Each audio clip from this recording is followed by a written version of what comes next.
खुलुमबाय स्टुडिअ'आव आं किलिकां ब्रह्म डिमाकुसिनि जोहोलाव जौगाखां आफादनि बानजायनायाव दुर्गा फुजायाव बर' सावथुन दिन्थिनो साखाफारा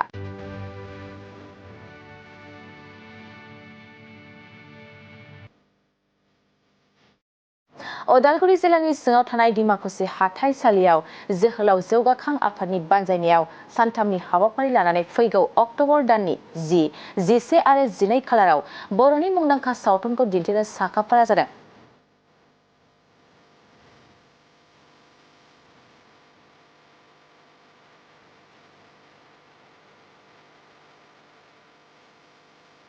जोहोलाव जौगाखां आफादा गासै मोनथाम बर'नि मुंदांखा सावथुनखौ दिन्थिफुंनो थाखाय आखायाव लादों।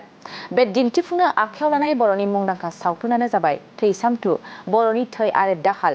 बे मोनथाम सावथुनखौ जोहोलाव जौगाखां आफादा दिन्थिफुंनो आखायाव लादों। बेनिखायनो डिमाकुसि हालामनि रायजो राजाफोरजों लोगोसे सावथुन दिहुनगिरि बिथांमोनखौ थुलुंगाखां होफैनो थाखाय खौरांगिरिनि गेजेरजों फोरमायहरदों जोहोलाव जौगाखां आफादा।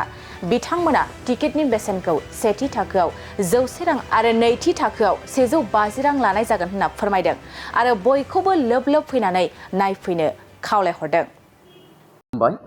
गिबियावनो जोहोलाव डेभेलपमेन्ट कमिटिनिफ्राय अननाय आरो सिबिनायखौ बावहरग्रोनाय थाबाय। जोङो दिनै खौरां बिजोंनि गेजेरजों बेखौनो फोरमायनो सानदोंदि फैबाय थानाय अक्ट'बर दाननि 10, 11, 12 खालार खालि जोंनि श्री श्री दुर्गा फुजाखौ लोब्बा लाखिनानै हरथामनि हाबाफारि बर' सावथुन दिन्थिफुंनो आखायाव लानाय जादों नैबे जोंनि डिमाकुसि हाथाइसालियाव।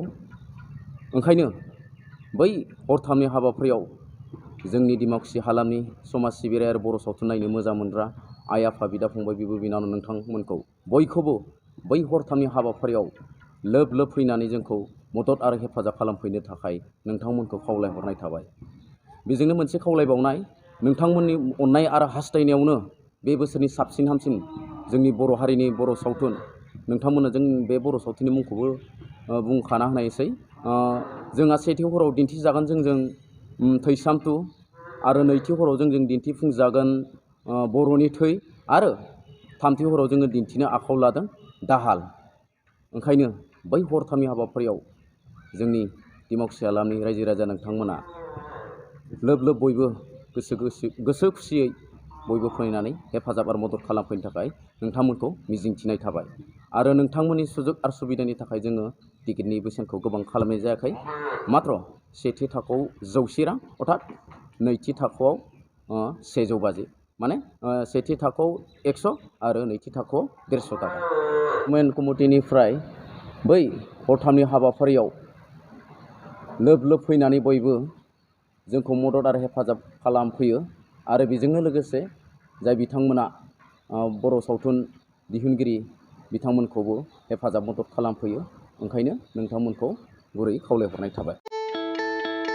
मोनसे फोसावथाय सनाजों गावखौ समायफ्लेहोनो गोसो गोनां बिथांमोननि थाखाय मोनसे गोजोनथाव खौरां। दुर्गा फुजा आरो धनतेरासनि बाम्पार अफार होदों सिबि जुवेलार्सआ। नोंथाङा लुबैनाय बायदि सनाखौ सिबि जुवेलार्सआव फैनानै खम बेसेनावनो लांफैनो हागोन। बे अफारखौ अक्ट'बर दाननि 31 अक्ट'सिम होनाय जादों। नोंथाङा बे सिबि जुवेलार्सआव गोबां रोखोमनि सना आरो डायमन्डफोर मोननो हागोन, जेरै diamond jewellery, Rajkot jewellery, Bombay कास्टिं जुवेलारि, कलकाता जुवेलारि, मेसनमेड जुवेलारि आरो ट्रेडिशनेल जुवेलारिखौ नोंथाङा बे सिबि जुवेलार्सआव मोननो हागोन। डायमन्ड जुवेलारिनि थाखाय 15% अफार होनाय जादों आरो सनानि गहेनाफोरनि थाखाय जर'खा डिसकाउन्ट बेसेन बानायनाय जादों।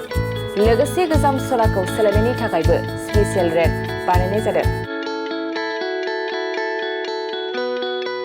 गोबां बाथ्रा मिथिनो थाखाय नोंथाङा 9954273079 बे जानबुं नाम्बारनि गेजेरजों मिथिनानै लानो हागोन।